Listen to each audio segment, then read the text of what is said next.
ya kwamba wale watu wa Mungu wao watakuwa hodari. Bwana asifiwe. Katika Daniel chapter 11 verse 32, Daniel mlango wa 11 na kifungu cha 32, lakini kile kifungu cha B, Daniel 11 inasema ya kwamba those who know their God, kuna kile part 1, lakini I'm interested in part 2, ile part B ambayo inasema ya kwamba those who know their God, they shall be strong and they shall do exploits.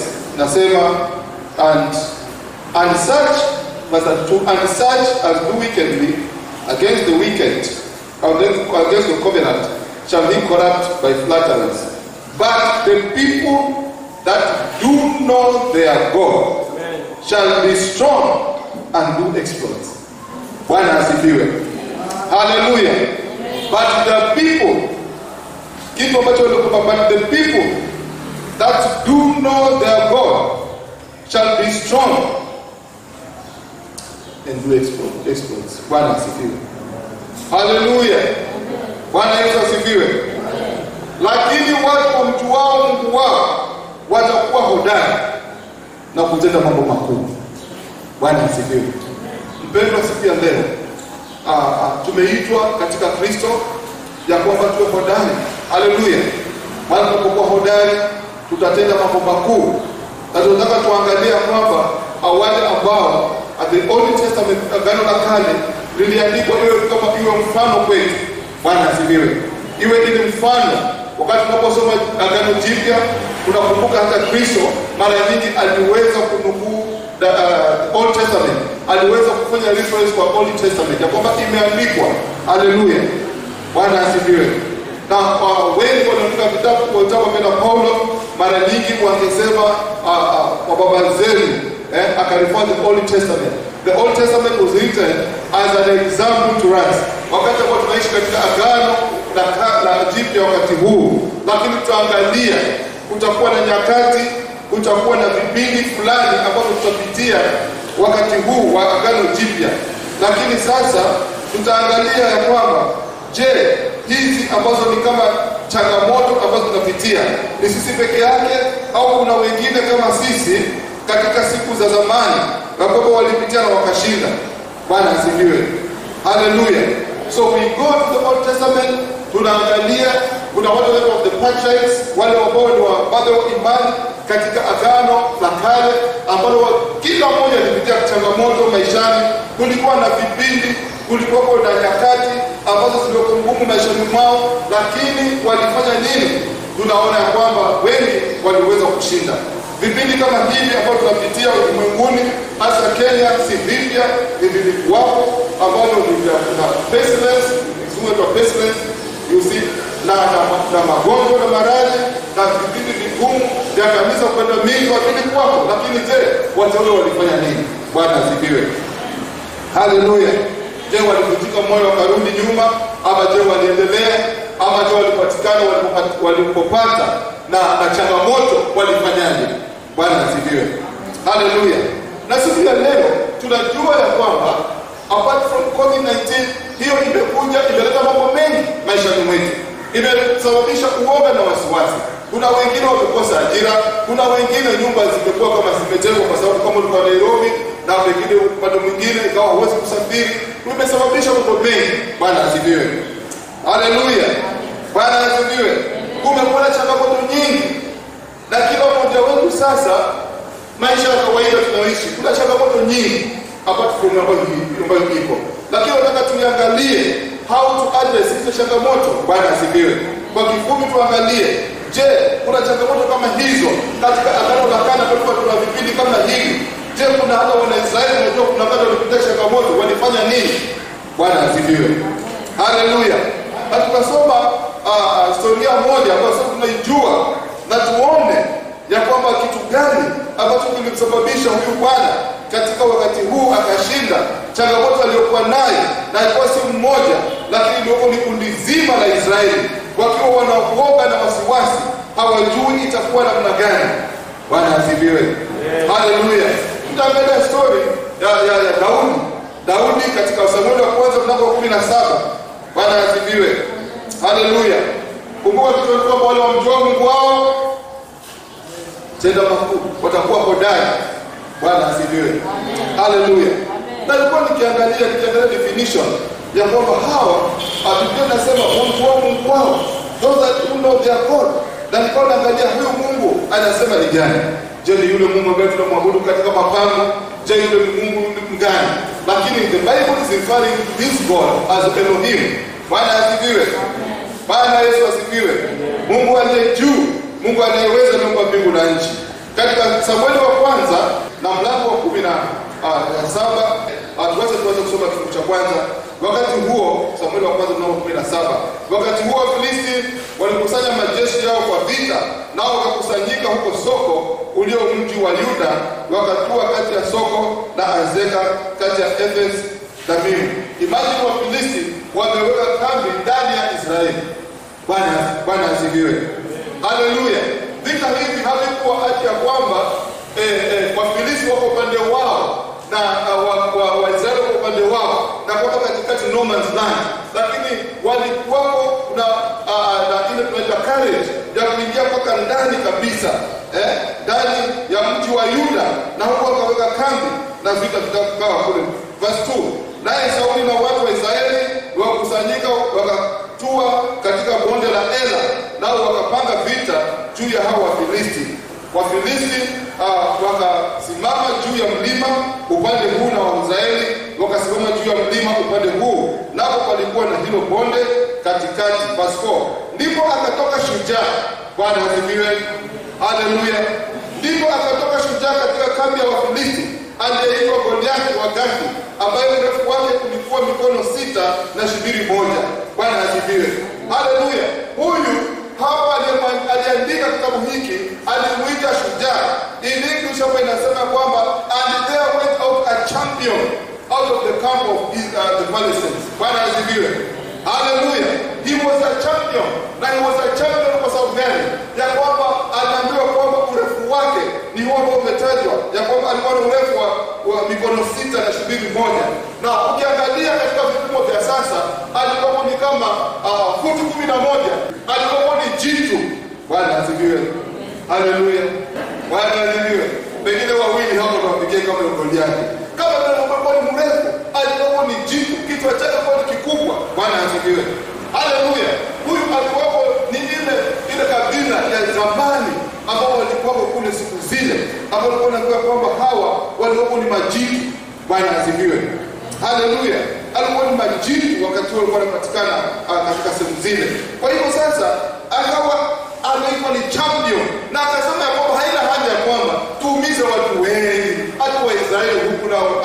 Tuite tu kwamba mimi najitolea na nyinyi sasa.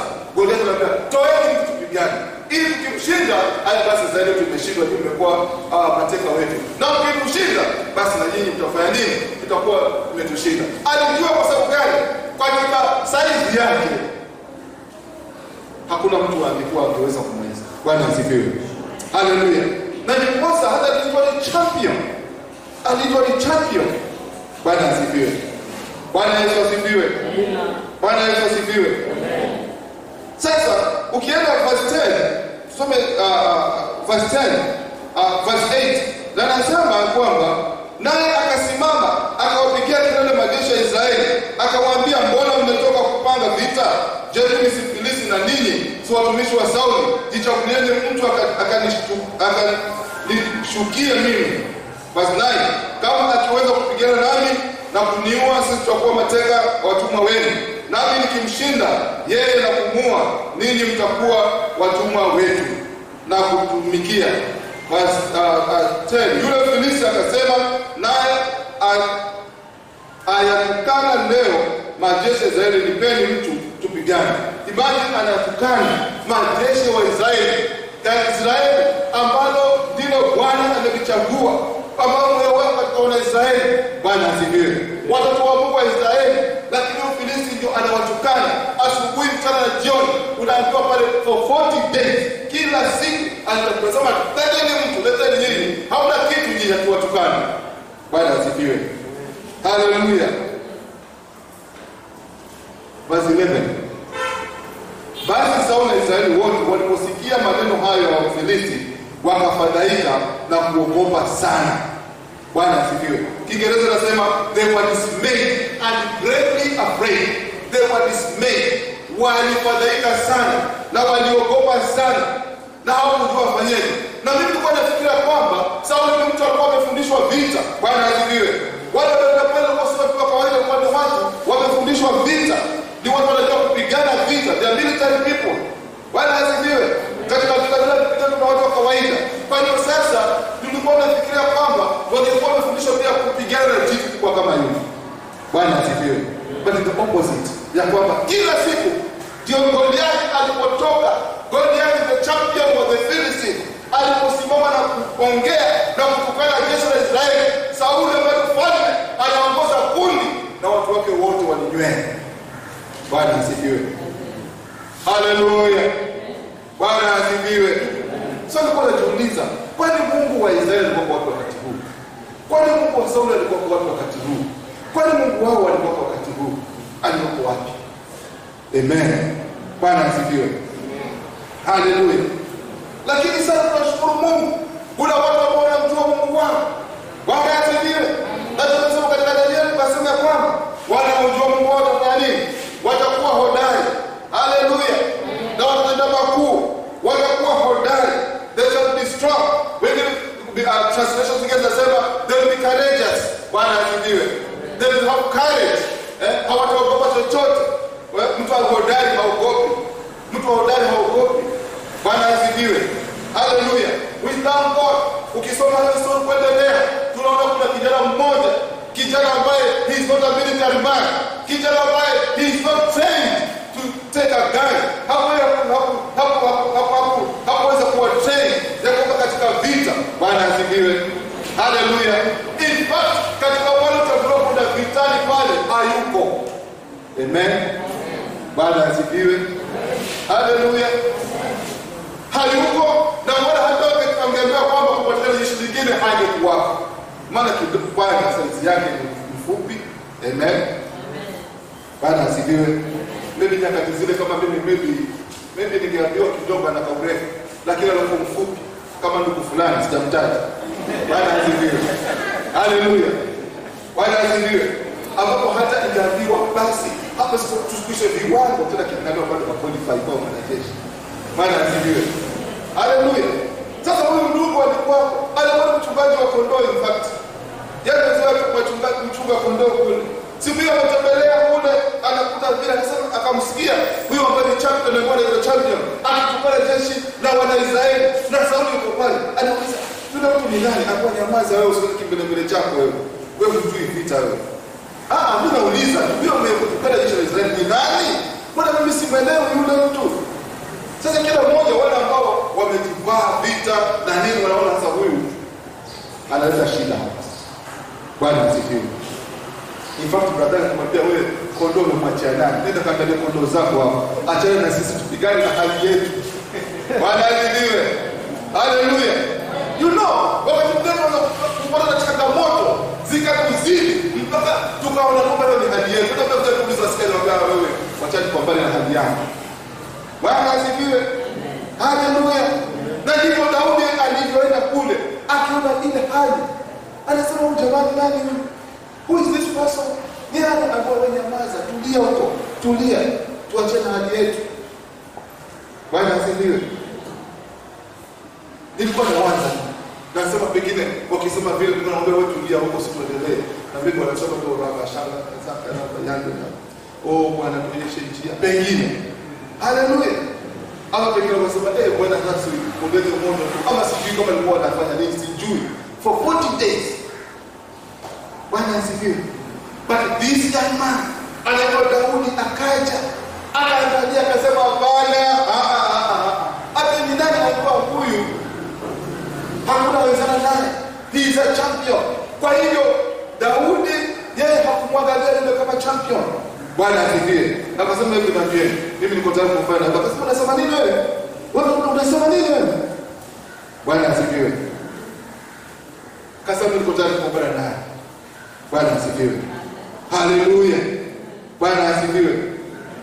Mpendwa, nataka mimi kushukuru kwa huyu kijana tu Daudi, kwa sababu ya kwamba tukiangalia kwamba verse 37, tamko verse 37, kijana Daudi ametumwa na babake, ndipo kaangalia huko vinaendeleaje, maana za siku 40 hatusikii kunaendeleaje.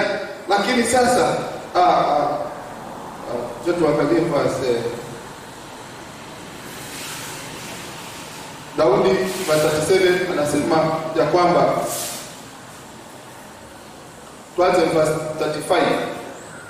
Anasema mimi kutoka nikafuata in fact 34. Daudi akamwambia Sauli mtumishi wako, alikuwa mtumishi wako alikuwa akichukua kondoo za baba yake, na alipokuwa akija simba au dubu akamkamata mwanakondoo na yule kundi 35. Mimi kutoka nikafuata, nikampiga, nikapokonya kinywani mwake, na akinirukia kumshika ndevu zake, nikampiga, nikamuua. Mtumishi wako alimuua simba na dubu pia, na huyu Filisti asiyetahiriwa atakuwa kama mmoja wao, kwa sababu amewatukana majeshi ya Mungu aliye hai. Bwana asifiwe. Kitu ambacho kiliweza kumpatia kale something that motivated David ya kwamba mimi niko tayari kupigana na Filisti ni kwamba mwanzo kwamba nini, aliwatukana majeshi ya Mungu aliye hai. Bwana asifiwe. Haleluya. Alienda kusema mbele Mungu wetu anakataliwa kiasi hiki, na hao wanasimama tu. Verse 7 anasema Daudi akasema, Bwana aliyeniokoa na makucha ya simba na makucha ya dubu ataniokoa na mkono wa Mfilisti huyu. Sauli akamwambia Daudi, enenda na Bwana atakuwa pamoja nawe. Bwana asifiwe. Daudi hakwenda akasema, you know I'm highly trained in military science, na ninajua ile strategy ambayo tutaitumia. Lakini alisema nini? Ya kwamba hayo yote nikiangalia nyuma katika CV yangu ya ufungaji wa kondoo, nimekutana dubu na simba. Bwana asifiwe. Haleluya. Na dubu na simba ndio kumrarua, lakini najua si mimi, ni Bwana. Haleluya. Daudi akasema Bwana aliyeniokoa na makucha ya simba na makucha ya dubu. Kwa hiyo hireho tunaingia kwamba katika ushindi ule wa kumrarua simba na dubu, si nguvu zake, ni Bwana. Bwana asifiwe. Haleluya. He knew that there is a God who is powerful, who is great, and who is greater than anything. Na wakati huo in that situation alijua ya kwamba there is a God who is greater than the champion. Bwana asifiwe. Haleluya. Anasema ya kwamba Wafilisti, alisema ya kwamba aliniokoa na makucha ya simba na makucha ya dubu, ataniokoa na mkono wa Filisti huyu. Hakusema ataniokoa kwa mkono wa huyu champion. Daudi never called Goliath a champion. Bwana asifiwe. He never called Goliath a champion. Tunajifunza nini hapa? Bwana asifiwe. Haleluya. Tunajifunza ya kwamba, kwa sababu ukisoma kwa history naona kwamba Daudi yeye hata ile sijui mkuki na yeye alisema hapana, nipata ile mkanda yangu hivi na mawe tu matano tosha. Bwana asifiwe. Hayo tu tosha. Sijui mkuki, sijui bani, hiyo kwa mzigo. Kwa sababu nipatane kwa mawe na hilo moja nilikuwa tayari kumwangusha Goliath chini. Goliath the champion. Bwana asifiwe. Kitu tunajifundisha ni nini?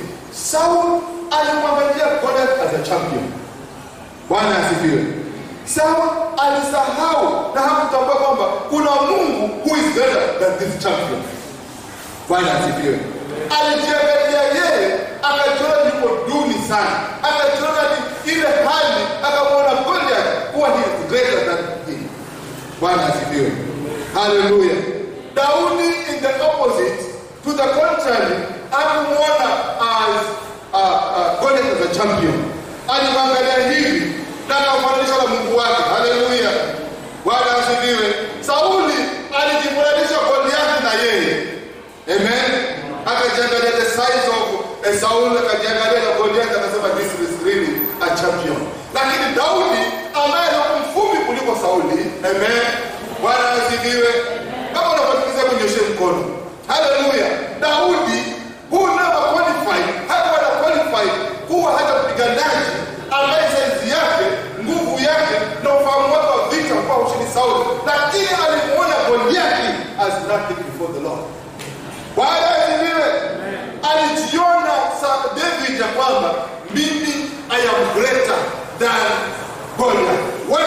Because he who lives in me is greater than this person. Bwana asifiwe. Hallelujah. Bwana asifiwe.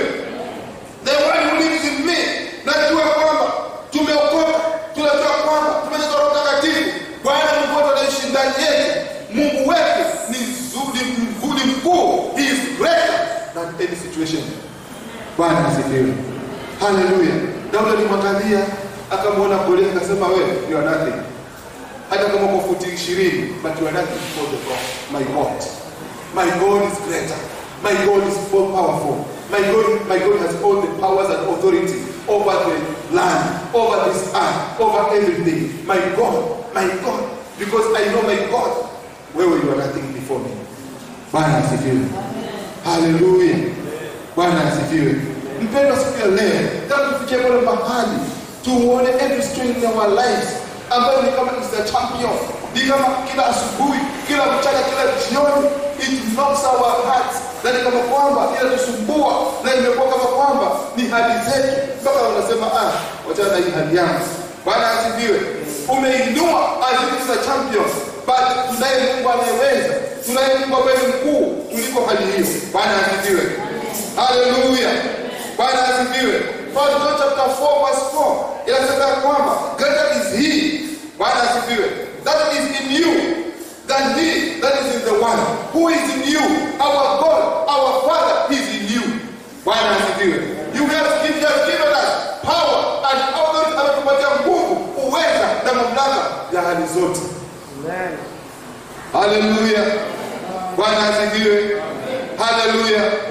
Sisi tunasiona na macho ya kawaida na ndiposa zinatutia wasiwasi, zinatutia uoga, lakini tuwe kama Daudi aliyemwangalia Goliath hivi akasema yule is nothing today. Na ukisoma hapo tunasema today the Lord will deliver him to me. It's not me that I'm going to fight. Vita si vya mwanadamu, ni vya Bwana. Vita si vyangu, na vita hivi Bwana alikushikia kitambo. Bwana asifiwe. So we have an advantage ya kwamba we are going kwa vita tukiwa already tumeshinda. Amen. Bwana asifiwe. Bwana Mungu wetu Kristo alikushinda kitambo. We are going as winners. We are going as victors. Kwa hiyo ndio ujasiri wa kujua my position in the Lord will become a nine. What is my position in the Lord? Bwana asifiwe. He who is in me is greater. Bwana asifiwe. So I have the courage. I have the courage ya kuweza kuambia hadhia kwamba sikiza hadhia, where you are nothing. Bwana asifiwe. Hata kama unajita champion, hata kama ni nani, but before the Lord, he who is in me is greater than you. Listen your situation. Listen today. Bwana asifiwe. Hallelujah. Bwana asifiwe. COVID-19 is nothing before the Lord.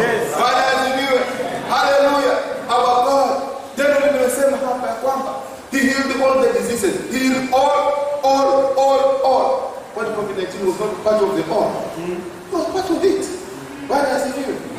Hallelujah. It was part of it. Kwa hiyo sasa all. Bwana asifiwe. Kwa hiyo hakuna wasiwasi, usione wasiwasi, usiokaona basi ya kwamba tukawa kama wale wengine ambao katika ulimwengu. Tukisiwe katika group na katika kundi la Sauli na watu wake wa kujiondoka kwa the champion. There is no champion. Hakuna vita hapa. Hallelujah. Bwana asifiwe. There's no contest. Hakuna shindano na shida. We are already victors. We are already winners in the name of the Lord. There is no contest here. Hallelujah.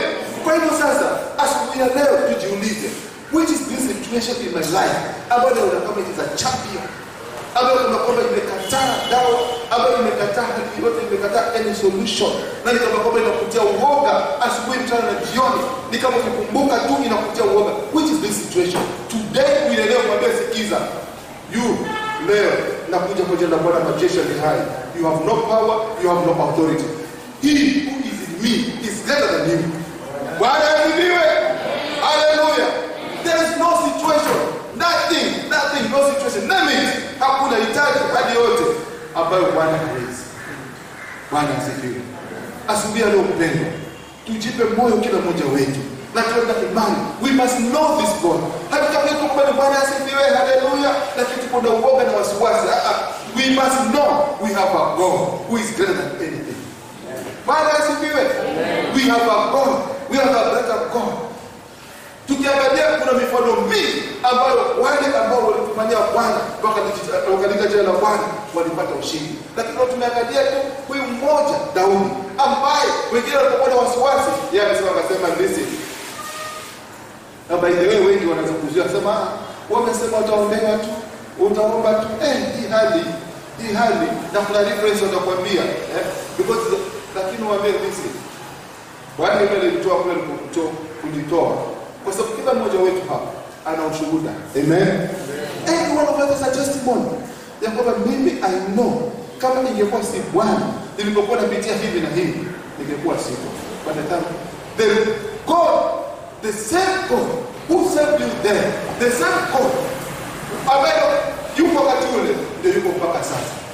Bwana asifiwe. Mungu yule ndio ndio nasema he is the same yesterday, today and forever. He is the one anapoona kila Daudi wakati ule na ndiye yuko mpaka sasa leo. Anatupigania vita. Haleluya. Bwana asifiwe. Tusome sote mbele za Bwana siku ya leo. Na tuangalie tukichunguza maisha yetu. Tena tunauoga na wasiwasi kwa sababu ya chochote au lolote. Bwana asifiwe. Haleluya. Bwana asifiwe. In Psalm 20:7 inasema some will trust in chariots but I shall trust in what? In the name of the Lord. Bwana asifiwe. In Psalm 118:11 some trust in human beings but we need that trust in him. Na Bwana mtu wangu. Bwana asifiwe. Hallelujah. Bwana asifiwe. There is no champion. There is no champion. Na kwa dakika moja wewe mwenyewe una ile hali yako. Unaijua hali yako wewe mwenyewe. Unaijua wewe mwenyewe. You know kitu ambacho kimekuwa changamoto maishani mwako. Unajua kitu ambacho kimekuwa ukimtarajia Bwana, maybe ni uponyaji, ni ushindi katika sehemu fulani. Kuna ingine ambayo kama kwamba imekuwa kidonda sugu, lakini kama kinajiinua. Bwana asifiwe. Na hata kuliposhia na watu wengine ni kama ilionekana kama haiwezekani, lakini asubuhi leo na mwambia kwamba hakuna lisilowezekana mbele za Bwana. Hakuna, there is no champion. Every situation, every disease is defeated in Jesus' name. The Lord our God of hosts is able. He is able even now. He is able even now. Ya kuondoa hiyo hali. Lakini nataka wewe mwenyewe kumtambua Bwana Mungu wetu kwamba yeye ni Mungu wa majeshi, ni Mungu anaweza. Ndio ndio hiyo hali ya siku. Oh, speak to that situation. In your own way unajua. Hallelujah. Mashaka ya Kristo. Asante Baba siku ya leo kwa neno lako Bwana. Tumelisikia kwa ufalme lako na tumeliamini kwa Baba na tumekuamini kwamba wewe ni Mungu mkuu, ni Mungu mwenye nguvu, mwenye mamlaka na unaweza yote kwa mfalme.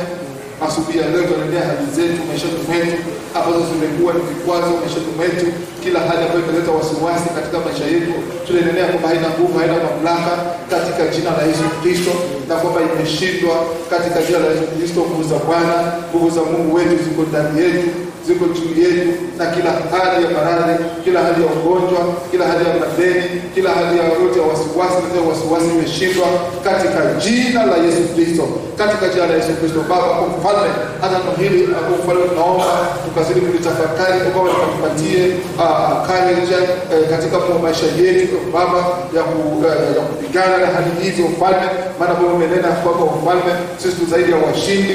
Tunajua hali hizi zote zimeshindwa katika jina la Yesu Kristo, katika jina la Yesu tunafunika kila mmoja kwa damu ya Yesu Kristo Baba, kwa ushindi maisha mwake Baba, hata Baba ukafungue njia na kutoa njia mahali ambapo tunaelekea kama kuna njia mfalme, ukatoa njia kutoka sasa katika jina la Yesu Kristo. Kila mmoja wetu akaweze kusimama katika imani ya Yesu Kristo Baba, tukijua kwamba kwa mfalme ndani yako kuna nguvu zaidi Baba, katika jina la Yesu Kristo. Kila mmoja kwa damu ya Yesu Kristo Baba mfalme, ukamuongoze katika njia zako, katika Baba hekima na maarifa oh Baba, katika mfalme revelation of your word Lord, katika jina la Yesu Kristo Baba. Ni asante, pokea sifa kwa watu mmoja sipotoke kwa Baba, wala siangamie kwa chochote lolote kwa wasiwasi na uoga, maana Baba wewe ni Mungu ambaye unaweza oh mfalme wa kuwazia mema kama vile unavyosema Baba, mawazo unawazia ni mema na kupatia tumaini kila siku Bwana. Baba ni asante, tunakushukuru kwa kupokea sifa na utukufu katika jina la Yesu Kristo tunatuamini. Amen. Hallelujah.